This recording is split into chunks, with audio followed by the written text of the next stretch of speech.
কুয়াশাচ্ছন্ন সকালে flood light জ্বালিয়েই অনুশীলনে Rangpur Riders. BPL মাঠে গড়ানোর দিন প্রথমবারের মতো প্র্যাকটিসে মাহমুদুল্লাহ রিয়াদ। ম্যাচ খেলতে সিলেটে 5 দল, কেবল রাইডার্স এখনও ঢাকায়। মিকি আর্থার, আশরাফুল, রফিকদের তত্ত্বাবধানে নিজেদের মাঠ হোম অব রাইডার্সে ম্যাচ সিনারিওতে প্রস্তুতি নিয়েছে তারা। আগেই বিতর্কের জন্ম দিয়েছে চট্টগ্রাম রয়্যালস ও নোয়াখালী এক্সপ্রেস। আবার ট্রফি উন্মোচন কিংবা টিম ফটো সেশনও করতে পারেনি বিসিবি। সবকিছু মিলিয়ে হ-জ-বরল অবস্থা। তবে এসবের মাঝে 50% পেমেন্ট পরিশোধ করে বেশ প্রশংসিত রংপুর ফ্র্যাঞ্চাইজি।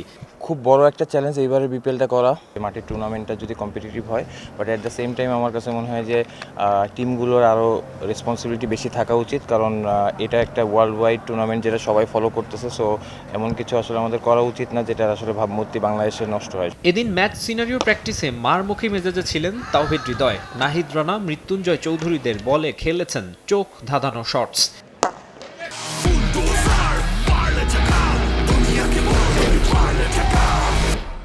হৃদয় ইফতি জুটির পর নামেন মাহমুদুল্লাহ, সঙ্গী খুশদিল শাহ। দীর্ঘদিন পর ব্যাট হাতে নেমে খানিকটা বেগ পেতে হয়েছে রিয়াদকে, তবে ধীরে ধীরে কিছুটা গুছিয়ে নেন নিজেকে। ক্যারিয়ারের এই পর্যায়েও তার উপর আস্থা হারায়নি দল। রিয়াদ ভাই হচ্ছে চ্যাম্পিয়ন প্লেয়ার, আর সব থেকে বড় যে জিনিসটা আমার কাছে বললাম যে উনি প্র্যাকটিসে জয়েন করার পর কিন্তু টিমটাও উজ্জীবিত হয়েছে, এবং লক্ষ্য যদি বলতে পারেন, আমার কাছে মনে হয় তার কাছে প্রতিটা ম্যাচই ভালো করা এবং টিম তার কাছে কি চাচ্ছে ওই কন্ট্রিবিউশন করাটা, এবং ওনার যে ডেডিকেশন লেভেল, এটা নিয়ে আসলে কোনো ডাউট থাকার কথা না। তো আমার কাছে মনে হয় উনি ওনার সেরাটা দেওয়ার চেষ্টা করবে। সবশেষে জুটি বাঁধেন নুরুল হাসান সোহান ও লিটন দাস। টি-20 বিশ্বকাপের আগে অধিনায়ক লিটনকে ফর্মে দেখতে চাইবেন সবাই, কিন্তু এদিন কিছুটা নড়বড়ে এলকেডি। আউট হয়েছেন বেশ কয়েকবার, পরে অবশ্য খোলস ছেড়ে বের হয়েছেন। বিশ্বকাপের আগে বিপিএল হওয়ায় বাড়তি মনোযোগ রাইডার্স অধিনায়ক সোহানের।